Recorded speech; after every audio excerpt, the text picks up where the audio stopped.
Bom dia, bom dia, bom dia, bom dia, minha gente. Bom dia a todos os polos, a todos os mestres presenciais e alunos que se conectam conosco aqui através das ondas do canal Educação. Bom dia. Minha gente, estamos iniciando mais uma transmissão de aulas para o curso técnico em Finanças. A disciplina é Fundamentos das Finanças Públicas. Bom dia, minha gente. Estou aqui diretamente do Estúdio 6. Eu, o John, meu diretor de imagens, o Joseni é o prof assistente. Vamos juntos aqui até as 11 horas e 30 minutos. Beleza, minha gente? Tudo bem? Então, vamos aqui adiante. Pode botar o slide todo aí na tela, John. Estou olhando aqui pelo chat do IPTV, minha gente de Coivaras, de Monte Alegre, do Piauí.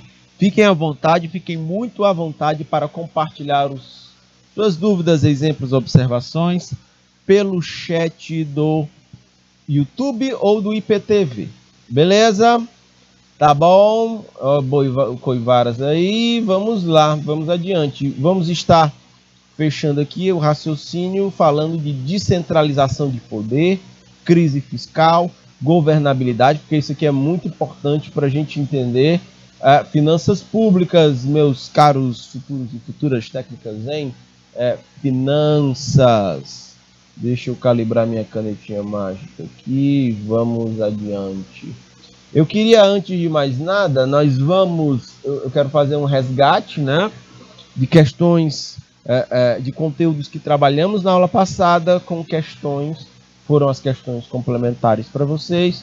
Eu quero resgatá-las aqui, porque de acordo com o Rubem Alves, o escritor, ele vai dizer que aprendizado é tudo que fica depois que o esquecimento faz o seu serviço, né? Então, para reter, para fortalecer o que nós já discutimos aqui na aula passada, temos aqui algumas questões complementares. Pois muito bem. A gente estava discutindo a contribuição do Keynes para o pensamento de finanças públicas. E aí a primeira questão ela trata disso. Qual é o principal problema para o Keynes na livre iniciativa que era defendida pelos clássicos? A gente viu que os clássicos eram o Adam Smith, o David Ricardo, o Thomas Malthus, que eles pregavam um Estado mínimo, né, e muito mais liberdades de mercado. Aí o Keynes entra criticando essa visão dos clássicos. Então, qual era o principal problema que ele apontava nisso? E o Keynes ele era capitalista. O detalhe é que ele não defendia a liberdade dos mercados, porque ele dizia que essa liberdade poderia gerar distorções. Essas distorções poderiam causar crises, e isso seria um problema. A partir daí o Estado teria que intervir para resolver tais crises. Na aula passada eu cheguei a mencionar para vocês da crise de 2008, lá nos Estados Unidos. A livre iniciativa, a liberdade de mercado, sobretudo nos mercados financeiros, ela gerou distorções no mercado imobiliário americano. Essas distorções se transformaram em grandes crises, literalmente, uma grande crise, um grande colapso financeiro global, e que só foi superado com a atuação do Estado enfrentando aquele difícil momento, tá bom? Foi uma crise no mercado imobiliário americano, mas ela acabou contaminando a economia inteira dos Estados Unidos e do mundo, porque a gente vive num mundo globalizado, tudo muito mais integrado, e quando afeta uma grande economia, acaba gerando o efeito dominó, atingindo todas as outras. Tem sua similaridade com o Covid nisso. Como a pandemia começa na China, isso abala o mundo inteiro, porque a China hoje é um grande jogador no cenário global. Então, como a crise de 2008 não afeta só os Estados Unidos, afeta o mundo inteiro, o Covid afeta a China, também afeta o mundo inteiro. Tá bom? Beleza? É essa a ideia do Keynes. E então, qual deveria ser o foco da política econômica de acordo com o Keynes? O que ele dizia que a administração de um país, qual deveria ser o foco dela. Então, ele aponta aqui, né, que o maior propósito é gerar pleno emprego e pode estimular isso através de estímulo a algumas variáveis. Consumo das famílias vai impactar na atividade econômica. A gente vai ter aqui também os gastos do governo vão ter uma grande influência. Né? Se o consumo da família estiver em alta, você pode ter uma atividade econômica mais forte. Se enfraquece o nível de consumo das famílias, perceba que também vai enfraquecer o comportamento do mercado. O que é que pode afetar o consumo das famílias, por exemplo? O nível de endividamento, baixa renda. Por isso que o mercado não pode ser deixado livre, e aí o Estado tem que entrar enfrentando isso, auxiliando as pessoas a enfrentarem seus altos níveis de endividamento, contribuindo para elevar a renda das famílias. Um exemplo disso seriam reajustes no salário mínimo, por exemplo. Tudo isso é capaz de ativar, de estimular ou desestimular o consumo, né, das famílias. Um outro elemento que afeta muito a atividade econômica, de acordo com o Keynes, são os gastos do governo. Mais gastos do governo ativa a economia, injeta grana, estimula. Menos gastos do governo, eu tenho o efeito inverso, ok? Então, é um outro ponto. O Keynes diz, inclusive, que os gastos, uma ampliação de gastos do governo pode levar a um aumento de investimentos privados, já que o Estado, se o Estado, o poder público, aumenta investimentos em infraestrutura, isso pode estimular, por exemplo, investimentos da iniciativa privada, sacam? Mas podem ser que em certos momentos haja uma contração, uma redução dos investimentos privados, meus caros futuros técnicos em finanças. E também comércio exterior, aí é fluxo de exportação e de importação. É o que a gente está vendendo, o que é que a gente está comprando de fora. Todos esses elementos aqui, minha gente, eles explicam se a economia está mais ativa ou ela está mais enfraquecida. E isso vai repercutir no dia a dia das empresas em que vocês estejam trabalhando como futuros técnicos em finanças. Ok? É por isso que estamos discutindo isso aqui. Ok? Que vocês não sejam pegos desprevenidos nesse sentido. Uma terceira questão que eu usei para resgatar o que nós discutimos na aula passada é quais os desafios para a área de finanças públicas nos tempos atuais, meus caros futuros técnicos em finanças. E aí vamos lá. Os gestores públicos, minha gente, precisam enfrentar constantemente novos e dinâmicos desafios e novos modelos de gestão. A descentralização do poder entre a União, estados e municípios, por exemplo, entre poderes executivo, legislativo e judiciário. Essa descentralização de poder, fiscalização, controles eficientes das finanças públicas, maior capacidade de governar do Estado, tudo isso está na ordem do dia. Tá bom? Beleza, minha gente, câmbio. Vamos adiante. Aqui é o nosso vencidas as 3 questões que nós sobre os conteúdos que tratamos na aula passada. Segue aqui o nosso roteiro de aulas que trata qual é o objeto de estudo de conhecimento da nossa aula de hoje. Descentralização do poder, crise fiscal e governabilidade, é a segunda parte. O objetivo é discorrer sobre a teoria e o surgimento do estado de bem-estar social. Vocês também têm, sob responsabilidade de vocês, a resolução de questões complementares aqui. Tá bom? Vamos adiante. Eu sou o professor Fernando Galvão, nós vamos juntos até às 11 horas e 30 minutos. Minha gente, eu quero mostrar para vocês aqui a lógica da industrialização e como é que isso influencia nas finanças públicas, né? Deixa eu só fazer aqui a lógica da industrialização. É isso aqui conectado às finanças públicas. Peraí. Deixa eu puxar essa setinha até aqui. Tá, pra cá. Então, o que é que tem uma coisa a ver com a outra? Defende o Estado, né? A lógica da industrialização, ela defende que o Estado passasse a garantir um padrão de vida mínimo, né, para as pessoas, né, quando as instituições que tradicionalmente desempenhavam esse papel perderam essa possibilidade. Então, assim, o Estado passou a garantir um padrão mínimo de vida para as pessoas, para a população. Vejam que aqui eu tenho uma pegada, né, literalmente, do Estado assumir parcela da responsabilidade em proporcionar aí um padrão de vida mínimo para as pessoas. Explica-se dessa forma a motivação que teria levado todas as nações industrializadas, independente de história, de cultura, a estarem adotando políticas sociais. Isso faz com que haja, que haja uma adoção de políticas sociais para buscar reduzir a marginalidade de determinados grupos. Isso teria sido gerado pela industrialização.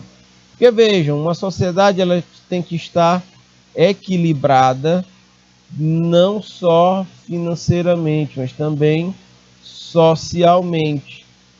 Você evita muitos problemas nesse sentido. Então o Estado entraria reforçando isso, garantindo aí uma harmonia na vida em sociedade, que seria bom, inclusive, para as empresas, né, que estivessem operando no mercado industrial. Sacaram? Ainda na lógica da industrialização, para essa corrente de pensamento, eles vejam, quando a gente fala aqui de welfare state, da aula passada, welfare state, isso aqui significa o bem-estar. Só um minuto. O bem-estar social.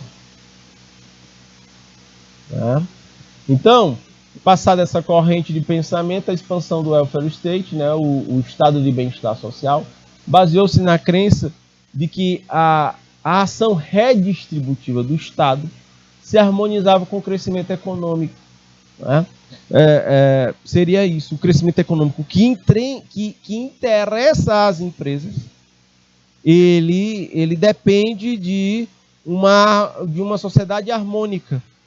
E essa harmonia poderia ser atingida através dessa ação redistributiva do Estado. Entendem? O qual, por sua vez, é indispensável para que o Estado possa exercer suas funções sociais. Então, as principais causas do surgimento desse tipo de Estado são resultados do crescimento econômico, da mudança demográfica, da burocratização. Esses são alguns elementos que merecem destaque. Então, vejam, por essa lógica da industrialização, nós não teríamos um Estado mínimo, mas teríamos um Estado com um forte foco aí em garantir a harmonia social através de políticas sociais. É um pensamento completamente diferente, se a gente for imaginar, da visão lá do Thomas Malthus. O Malthus, ele não recomendava investimentos sociais do Estado para as parcelas mais pobres da população. Quanto mais baixa fosse a expectativa de vida das pessoas, né, as pessoas morressem mais cedo, melhor, porque o Thomas Malthus tinha como preocupação o crescimento de população maior do que a capacidade de consumo dos alimentos, ou de produção dos alimentos. A lógica da industrialização aqui já pensa que, bem, se você tem uma sociedade harmônica, se a gente tem crescimento social, crescimento econômico, e a gente tem aí melhorias nas expectativas de vida das pessoas, as pessoas vão viver mais, vão ter renda, inclusive vão consumir mais. Essa é a lógica da industrialização. Ok?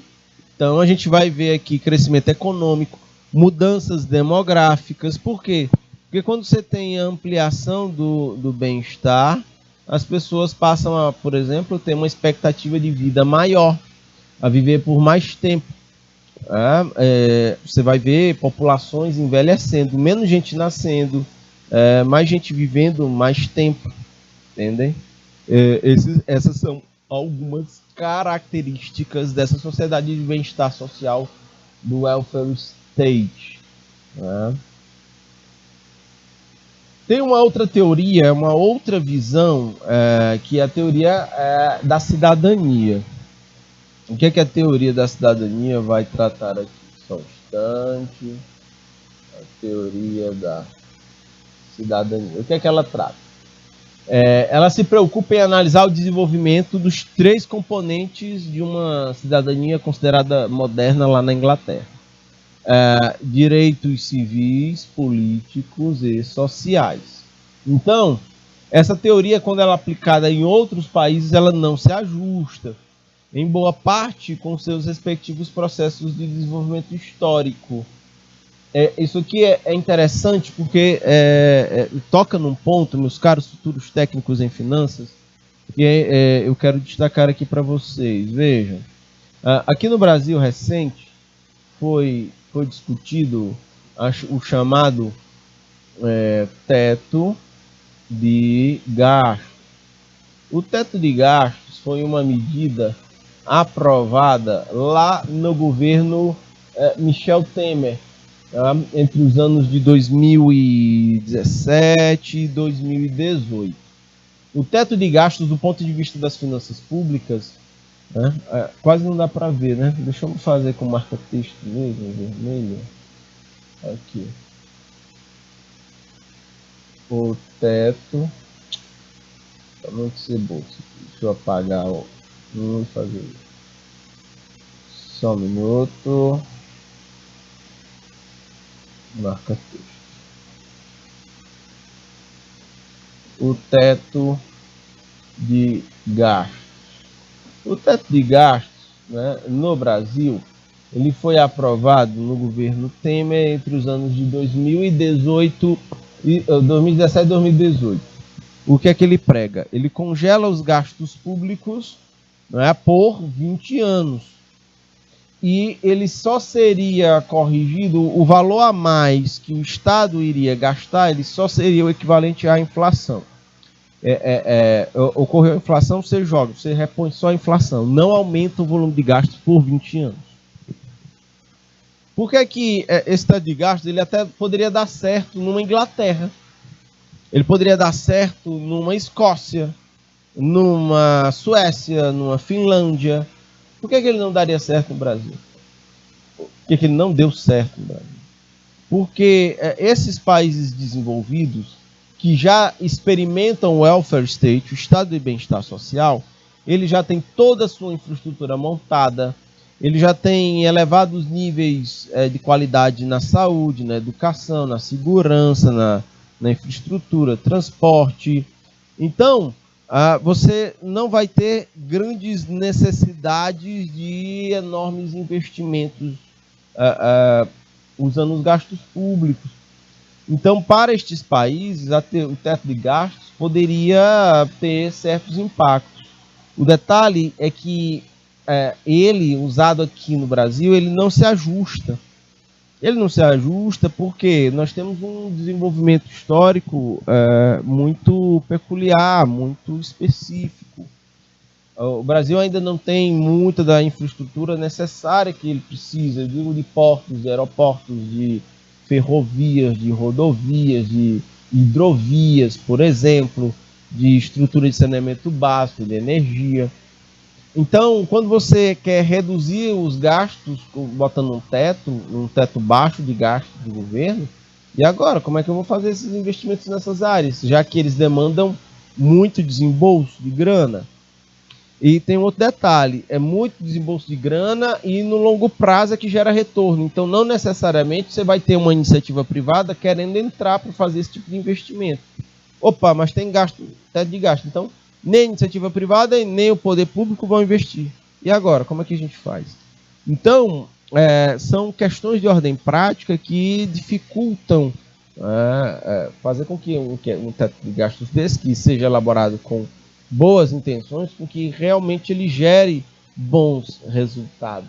Não dá para você pegar uma política e que ela é adequada para um tipo de economia de um país e tentar replicar para outros sem fazer as adaptações, sem fazer os ajustes, sem fazer todo esse processo, entendem? Não dá para fazer isso, né? Porque vão ter problemas. Pode ampliar o slide todo aí na tela, John, por favor. A teoria da cidadania falava disso, né? Direitos civis, políticos e sociais. Nós temos aqui uma outra teoria, que é a marxista. Opa, tá vermelho aqui. Na teoria marxista, deixa eu apagar aqui e botar o verde. Na teoria marxista, o que é que ela vai dizer? Ela sustenta que o estado de bem-estar social, o welfare state, ele nasce em decorrência da natureza competitiva da dinâmica da política partidária. Sendo assim, as democracias de massa, então, obriga os partidos a buscarem o máximo de apoio eleitoral. Buscando esse apoio eleitoral, você vai ter aí um Estado, vamos dizer assim, disposto a pegar parte do seu orçamento e destinar para políticas sociais. O câmbio, entendem isso? Essa seria a pegada da teoria marxista, que o Estado ele vai usar isso, essas políticas de ordem mais social, essa ampliação de políticas sociais em busca de apoio eleitoral, né? Seria essa a perspectiva. O aumento da base do eleitorado criou aí uma grande heterogeneidade nos grupos de apoio, dilui a identidade coletiva e, por consequência, reduz o radicalismo político. Essa coisa ela é interessante ser discutida. Volta aqui para mim, João, por favor. Vejam só, nós temos aqui uma questão. Na era moderna, chamada ou considerada moderna, a gente tinha uma visão mais geral da sociedade, uma visão mais coletiva. A gente está vivendo uma época pós-moderna. No pós-modernismo, essa noção de coletividade ela meio que quebrou. E agora nós temos uma visão muito mais individualista. As pessoas querem muito mais o interesse dos seus desejos individuais, mesmo que eles possam chocar com os bens, com os interesses coletivos. É o que a gente vem percebendo na organização da sociedade atualmente. Então, a gente acaba tendo uma fragmentação dessa noção de coletivo. Percebam como os discursos, como a política, como ela mudou antigamente. Você tinha uma política habitacional que ela era feita com visão para todo mundo, né? Bem geral. Hoje você vai ver uma política cada vez mais voltada para nichos específicos, para públicos específicos. Deixa eu dar um exemplo aqui, bem prático para vocês. Tem uma construtora chamada Tecnisa, e essa construtora ela inovou no mercado imobiliário. Ela construiu um condomínio de casas. Até aí não tem nada de inovador, né? Um condomínio vai ter tudo que qualquer outro condomínio vai ter, sacam? O detalhe é que eles focaram, eles disseram assim, esse condomínio é só para o público, para casais homoafetivos, só para casais homossexuais. Quando eles dizem isso, minha gente, pipocou na lista de compras pessoas interessadas em comprar aqueles imóveis. Por que que aconteceu isso? Vejam, nós vamos ter, vamos imaginar um condomínio convencional. Num condomínio convencional, onde tem todo mundo morando juntos, pessoas de diferentes perfis, você vai, é muito difícil um casal homo sair, por exemplo, e andar de mãos dadas, ou ficar namorando no banquinho lá da praça do condomínio. Sacam? Isso não acontece. As pessoas meio que se privam dessa possibilidade. Num casal hétero faz, num casal homo, o pessoal se restringe. Então, e se acontecer, vai ter problema lá dentro em reunião com o síndico, vai ter confusão grande. Então percebam, quando a construtora fez um condomínio só para este público, o pessoal não deu conta, não tinham unidades habitacionais para dar conta da demanda. Sacam? Por quê? Porque no condomínio que só tem pessoas de orientação sexual homo, as pessoas ficarão mais à vontade para compartilharem os espaços dentro do condomínio. Entendem como essa foi uma jogada de mercado da construtora e ela deu muito sucesso. Mas percebam como agora você não tem mais uma visão de mercado imobiliário tipo, deixa eu construir um condomínio de casas para todo mundo. Não, a construtora construiu um condomínio de casas para um público mais específico. Nas políticas públicas isso tem acontecido. Cada vez mais a gente tem visto o fracionamento dos interesses. São políticas públicas específicas e voltadas para as mulheres. Políticas públicas específicas e voltadas para o público LGBTQIA+. Tá difícil a gente acompanhar as letras que vão surgindo. A gente vai ter as políticas voltadas para o público mais idoso, mais para os direitos, né, das crianças e adolescentes. Vejam como a gente, em política pública, como essa coisa ela está mais fracionada, ela está mais fragmentada. Então, nós temos novas demandas surgindo e para um Estado, para uma administração pública que não necessariamente está preparada para atender essas demandas. Entendem? Então, desse ponto de vista aqui, nós vamos ter na sociedade. Aí a raiz disso está onde? Está nessa transição do moderno para o pós-moderno, minha gente. Sacam? Quando você sai do moderno, dessa visão mais coletiva, e você entra na modernidade, na pós-modernidade, que é uma visão mais individualista, uma visão mais fragmentada, aí ela abre espaço para essas manifestações de interesses políticos. E o poder público, bem, ele está aí na berlinda no sentido de dar conta de todas essas diversidades de interesses. Sacam? E por aí vai. Ok? Pode ampliar o slide todo aí na tela, John, por favor? Então, nós temos um aumento da base de eleitorado, um aumento na base de eleitorado cada vez mais heterogênea. No Brasil tem uma coisa curiosa acontecendo, inclusive. Vejam, isso tudo reflete mudanças sociais.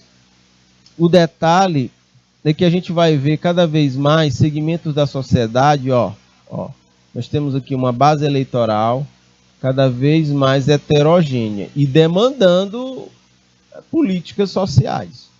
Só que isso aqui vai gerar um confronto com quem tem uma perspectiva mais conservadora de sociedade.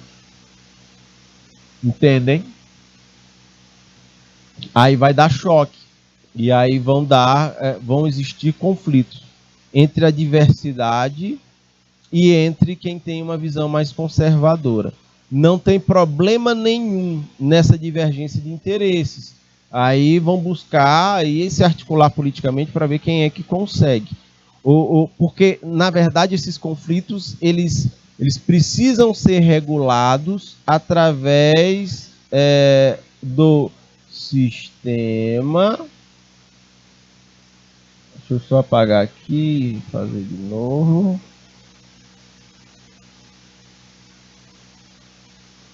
Do sistema democrático. Sacam? Esse aqui é o ente que vai regular esses conflitos de interesse aí. É o sistema democrático. Entendem? Para que esses conflitos não venham a descambar para outras vias que não sejam as democráticas. Ok, minha gente? Tudo bem? Então, esses são pontos bem importantes aqui que merecem destaque, que esse recorte que eu estou fazendo do momento atual brasileiro. Continuando aqui, olhem que curioso como essa coisa funciona.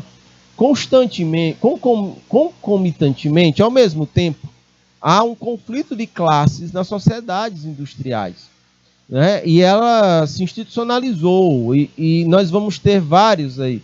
A gente tem questões distributivas, né, em detrimento de questões ligadas à produção. Então a gente quer focar na produção, existem interesses em que o Estado seja mais distributivo.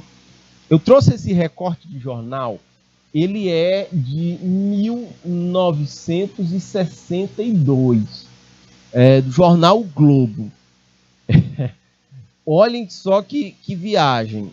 Isso aqui é uma viagem no tempo, é muito curioso. Olhem só, Joseni e John. A manchete. Considerado desastroso para o país, 13º salário.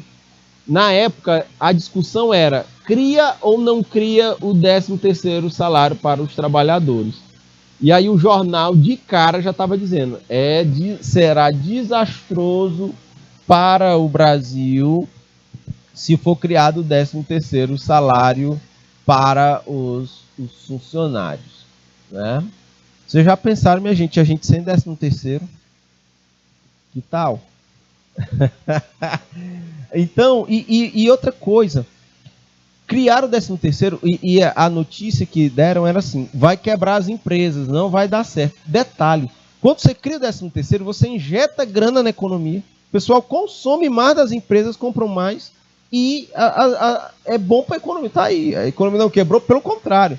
As empresas fazem esperar final de ano, 13º com mais grana circulando para o povo comprar mais.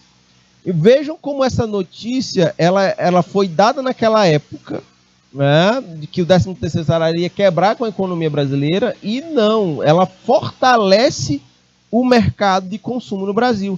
E isso é interessante para as indústrias, para o comércio, para a agropecuária e para tudo mais. Sacam?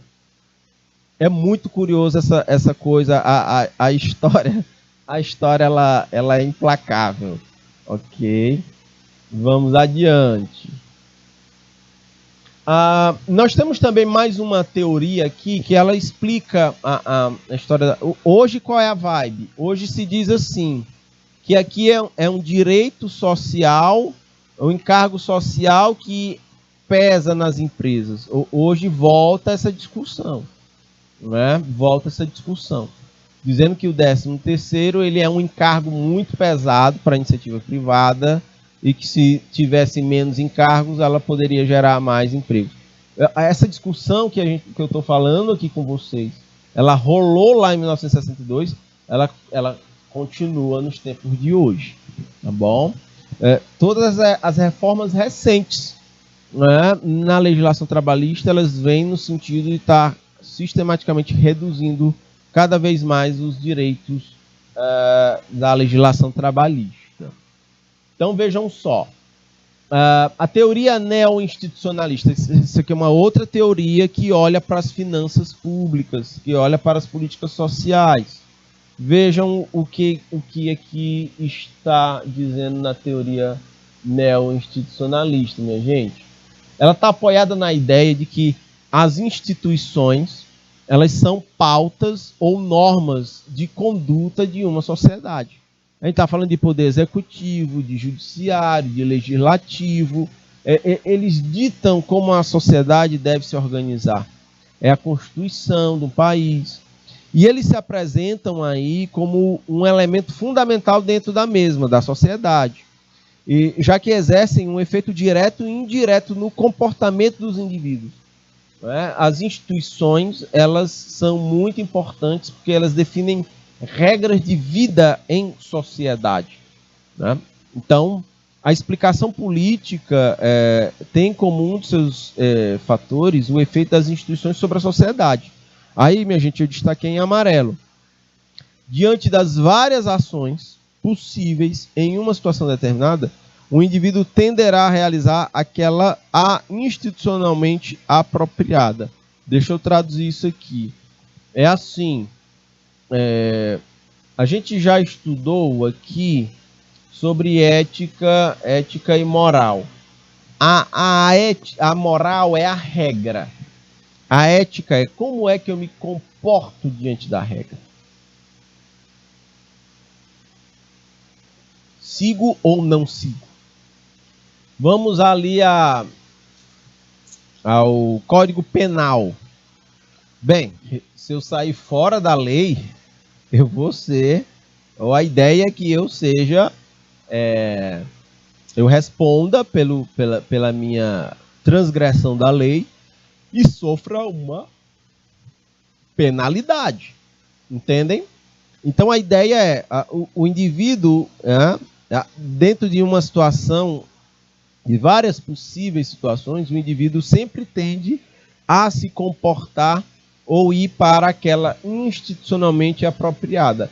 Diz a teoria neo-institucionalista. Então, assim, temos que ter regras claras, instituições funcionando, o Estado tem que financiar essas instituições funcionando de forma harmônica para fazer com que elas sejam exemplos e que a sociedade ela possa se organizar também harmonicamente dentro da legislação, respeitando as instituições. Essa é a ideia por trás da teoria neo-institucionalista. É tipo assim, instituições fortes são uma base para o desenvolvimento de uma sociedade. É isso que está dizendo aqui nesse slide, por exemplo. Tá bom? E o Estado teria um papel. Vejam que não é um Estado essencialmente liberal, é um Estado que tem atuação na sociedade para promover isso. Essa é a ideia dessa teoria neo-institucionalista. Tudo isso, vejam, todas essas teorias que a gente está vendo é para tentar entender como elas fundamentavam a busca por um Estado que venha a garantir bem-estar para a sociedade, ou chamado welfare state. São visões diferentes que olhavam o Estado como um garantidor de bem-estar para a sociedade. Isso que eu estou falando agora é como se fosse uma síntese dessas teorias que eu estou mostrando para vocês aqui. Tem uma outra que é a funcionalista. Ela está na mesma linha das teorias neo-institucionalistas e marxistas. O que é que a teoria funcionalista diz? Ela sustenta que programas sociais procuram gerar harmonia social. Essa é a ideia. Aprimorando as aptidões dos trabalhadores e garantindo um relativo bem-estar. Vejam, aqui, de acordo com a teoria funcionalista, ela contribui, os programas sociais contribuem, ela contribui para o entendimento do mercado de trabalho capitalista. Ou seja, as políticas sociais, elas são usadas, ou deveriam ser usadas, para fortalecer o mercado de trabalho capitalista. Como? Aprimorando as aptidões dos trabalhadores. Ou seja, qualificação para o mercado de trabalho. Quem é que se beneficia disso? A sociedade capitalista. Nesse sentido, ao subsidiar gastos sociais que estavam anteriormente a cargo do setor privado, o Estado ele vai atuar e acaba que gerando benefícios para o capital, para os investimentos, para o mercado, para os empresários. Então a ideia é o Estado usar recursos públicos para garantir a harmonia, né, o welfare state, o estado de bem-estar social, mas com foco em garantir condições para os trabalhadores, para as pessoas estarem se qualificando, se inserindo no mercado de trabalho e, logicamente, contribuindo para o capital. Essa é a ideia que está por trás da teoria funcionalista. Ainda nela, né, ela sustenta, como a teoria marxista, que as políticas sociais elas são úteis e que elas funcionam e são funcionais para o capitalismo. Porque a ideia é que eles amortecem o processo de acumulação, diminuem os choques decorrentes da concentração de renda. É tipo assim, se a gente for olhar a teoria marxista, ela diz que o capitalista explora o proletário, o trabalhador. Entraria na teoria funcionalista aí, políticas sociais amorteceriam isso. O trabalhador conviveria com certos níveis de exploração, mas em outras dimensões ele teria satisfeitas algumas necessidades sociais. Então, assim, a transferência de renda do governo para determinados grupos, né, isso viabiliza, né, dá viabilidade à produção, à circulação de bens. Por exemplo, o Bolsa Família, quando criado, o auxílio emergencial, ou o Brasil atualmente, quando ele transfere grana para as pessoas vão canalizar isso comprando bens. E o mercado vai se beneficiar, entendem? Então, ajuda nesse sentido. Reduz a possibilidade de riscos ou de uma crise sistêmica. Ok? Estou olhando para o relógio agora, são 10 horas e 42 minutos. Minha gente, eu vou para um breve break.